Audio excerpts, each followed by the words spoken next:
What's up, guys? Welcome back to this series, Blessings and Prosperity, False Gospel. We're taking a look at the prosperity gospel and evaluating the affluent church culture. In our last video, we looked at 4 of the obvious problems with the prosperity gospel. It turns the real gospel inside out, makes us come to Jesus for what we can get rather than forsaking everything we have, which is supposed to be our understanding. It focuses the church on receiving material wealth and deceives people into believing that material wealth is a blessing from God when in reality it's not. It glamorizes Christianity, makes us proud, which misrepresents Christ in front of unbelievers, and it grows a corrupt system. While the church pastors and leaders get filthy rich, the body continues to follow their sensuality and blaspheme that way of truth. Today, in this video, we're going to examine what Christians are called to do. We're going to look at the passages in the Word that talk about loving our neighbors as ourselves, bearing one another's burdens, loving the least of society, laying down our lives for each other, and the biblical example of church that we see in Acts. In our last video of the series, I'm going to address some common objections that people often try to use as arguments to support and defend the prosperity teachings as well as the affluent church culture. So I encourage anyone who is thinking of some of these objections in their head as they watch these videos, hang in there until the 3rd video comes out where I will be addressing those. Alright, so for this video, we're going to start with Jesus identifying the 2 greatest commandments.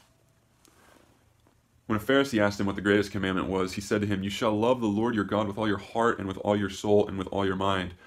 This is the great and foremost commandment." But then he did something else. He added a second one, which he wasn't asked for, but he wanted to elaborate on the answer. He said, "The second is like it. You shall love your neighbor as yourself." Look at what he's doing here. He is giving the first greatest commandment, which they all understood because it was from the Shema in Deuteronomy 6. But then he's explaining how we fulfill that. He's telling us that we love our neighbor as we love ourselves. He pulled that one from Leviticus 19. It wasn't anywhere near the Shema. So odds are most of the Jews at the time wouldn't have really associated the 2 together, but Jesus links them together and says that they go hand in hand. We're going to talk about loving our neighbor as we love ourselves a little more later. We are called to fulfill the law of Christ as a church. What does that mean? Well, Galatians 6 says, "Bear one another's burdens and thereby fulfill the law of Christ." So as we bear one another's burdens, that's how we fulfill the law of Christ. He goes on to say, "The one who sows to his own flesh will from the flesh reap corruption. But the one who sows to the Spirit will from the Spirit reap eternal life.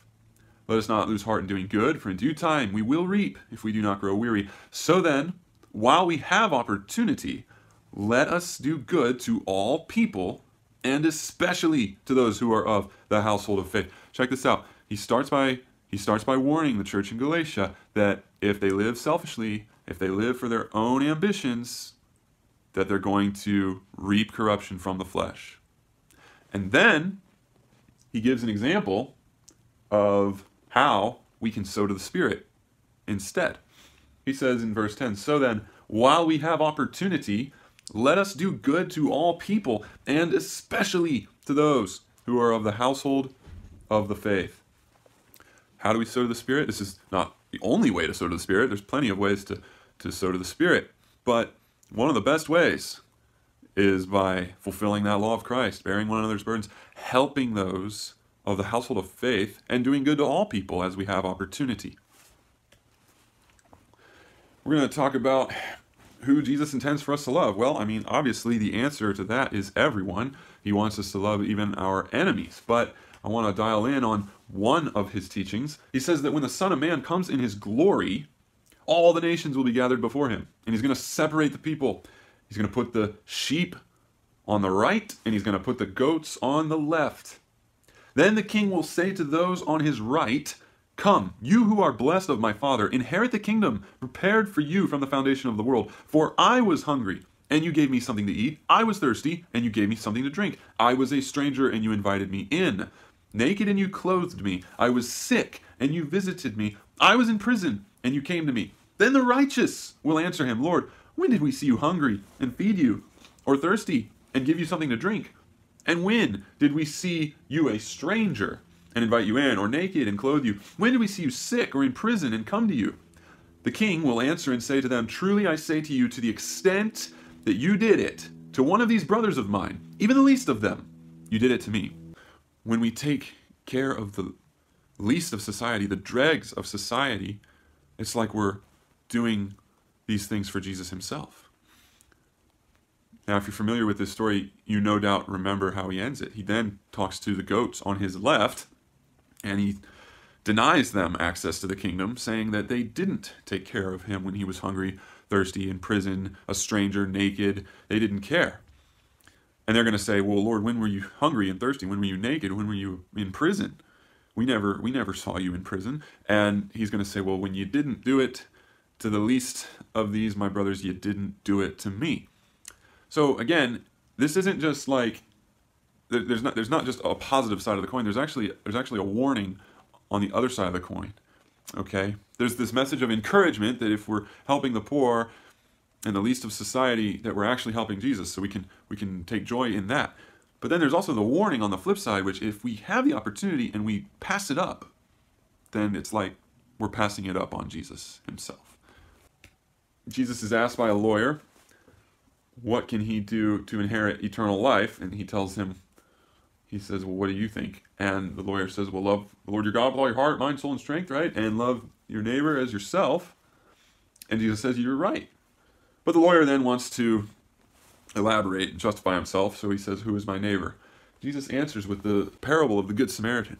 He says, a man was going down from Jerusalem to Jericho and fell among robbers, and they stripped him and beat him and went away, leaving him half dead. And by chance, a priest was walking down the road, and when he saw him, he passed by on the other side. Likewise, a Levite also, when he came to the place and saw him, passed by on the other side. But a Samaritan, who was on a journey, came upon him, and when he saw him, he felt compassion, and came to him, and bandaged up his wounds, pouring oil and wine on them. And he put him on his own beast, and brought him to an inn, and took care of him. On the next day he took out 2 denarii, and gave them to the innkeeper, and said, take care of him, and whatever more you spend, when I return I will repay you. Which of these 3 do you think proved to be a neighbor to the man who fell into the robber's hands? And the lawyer said, the one who showed mercy. And Jesus said, go and do the same. Let's pretend somebody fell among robbers on a Sunday morning and was left half dead on the side of the street. And a pastor is the one driving by, and he sees the guy bleeding in the gutter, and he thinks to himself, you know, I would really love to stop and help that guy, but I can't because I got to get to my church to give the sermon. Right? Because people are so dependent on their pastor for understanding that if he's not there, they might not make it, right?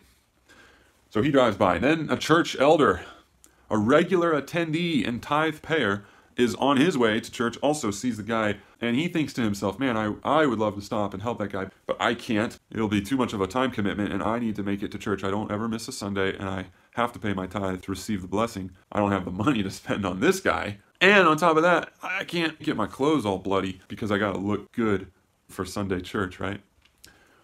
Then you think a transgender prostitute walks by. And this is the one who shows compassion. Because the Samaritan, Jesus uses a Samaritan, they were like horrible people. They were sinners. They forsook the Lord their God. They had turned to idols. They were not good people. And Jesus uses this in stark contrast to what people thought were the holiest of people, like the religious leaders, the Levites, the priests. He uses that not to give justification to sinful lifestyles, but it goes hand in hand with what he said in another place. Sinners and prostitutes go into the kingdom of God before you do, the Pharisees and religious leaders. Why is he saying that? He's saying that because the religious leaders were prideful and had adopted this system and had forsaken the compassion and mercy and love that God always originally had intended for them to have. Jesus tells them that he desires mercy, not religious sacrifice. He says, go and learn what this means. I desire mercy, not sacrifice. So, again, we're not justifying sinful people, but some of these sinful people are actually closer to the heart of Christ than the religious people today, and the churchgoers, and the tithe payers, and the so-called righteous, holy leaders who can give great sermons, but they don't love their neighbor like they love themselves. And I know this isn't going to, it's not fair to label everyone in this with this, but I just want to draw attention to it. The example that we're called to follow is outlined in 1 John 3:16. Not John 3:16, 1 John 3:16. And he says, we know love by this, that he, Jesus, laid down his life for us, and we ought to lay down our lives for the brethren. And he goes on to say, but whoever has the world's goods and sees his brother in need and closes his heart against him, how does the love of God abide in him? Little children, let us not love with word or with tongue, but in deed and in truth. So, John is calling us to lay down our lives in the same way that Jesus laid down his life for us. We have to lay down our lives for the brethren, for the church, right? Now, then he gives an example of someone who might have the world's goods, have a lot of money, have a lot of possessions, and yet they close up their heart against someone who is in need. They have the opportunity to help, but they choose not to. And he says, he asks the question, how can the love of God be in that person? Can't. We see the early church in Acts 2. They who believed were together and had all things in common, and they began selling their property and possessions and were sharing them with all, as anyone might have need. And 2 chapters later, the congregation of those who believed were of one heart and soul. Not one of them claimed that anything belonging to him was his own, but all things were common property to them. For all who were owners of land or houses would sell them and bring the proceeds of the sales and lay them at the apostles' feet, and they would be distributed to each as any had need. Now Joseph is an example of this. Joseph, called Barnabas, has a piece of land, and he sells it, and he gives it to the apostles. Check this out. This is a picture of like a family. The church was as tight-knit as a good family would be today, where they shared all their possessions. They took care of each other as anyone had need. It'd be like, the fact that my family shares the same cars, shares the house, shares all the appliances, right? We're not considering any of it to be our own. It's whenever somebody needs those things, they have access to it. That's what the church should look like. That's a radical concept, but that's what the church should look like, and it should extend even beyond our rich friends and members of our own social class into the dregs, the ones who have nothing to offer us, the ones who can't pay us back, the ones who live in other countries even, who we may never meet, but we have the ability to help them when they need help. We want to help them, okay? Another thing to point out here, the apostles didn't keep the money for themselves. So the leaders of the church at the time, the apostles who were really spearheading this movement of church growth, they didn't keep the money. They distributed the money to the ones who had need. And, church budgets and building projects are not really needs. When you compare that with people who are starving, with people who are dying of preventable diseases, with people that don't have clothes to wear, okay? How are we going to label a new building as a need in face of other believers that aren't even having the most basic necessities fulfilled? Okay, the apostles didn't keep the money, and they didn't invest the money in their own projects. They distributed it to anyone who had need. So now we're going to ask some problematic questions in light of the responsibility that we have as Christians. Can a true Christian really live in luxury while his neighbor is in need? 1 John 3:17 says no. So these next three questions are going to help us determine some things. The first one being, are there needs in the world that are within our reach? And that is obviously a yes. Never before has a generation been able to reach needs throughout the world like our generation. With the internet and social media, with our networking capabilities and education, our overwhelming resources and money that we have, we are able to reach virtually any need in the entire world. Does the level of need outweigh our ability and resources to help? Now this one, unfortunately, is also yes. we could spend everything we have and still not cover every need within our reach. And so now this final question: can we in good conscience, considering the above two questions and answers, live in self-indulgence while there are unmet needs? This one's a no. How can we live in self-indulgence if there's opportunity to continue helping and we're not going to have the money to cover everything, right? So there's not going to be any money left over for us to live in indulgence, for us to live in luxury as Christians. Again, now, as a natural man, sure, you can live in luxury and self-indulgence. There's nothing unfair about using the money that we earn to fulfill our own desires. There's nothing unfair about that. But as a Christian, it's completely hypocritical. As a Christian, it's blasphemy against Christ, who lived his entire life as a servant, and even to the point of death for us. We have to share in that death. We have to live as a servant for others. This is the end of our second video in this series. Our last video will be addressing these common objections, so please stay tuned for that.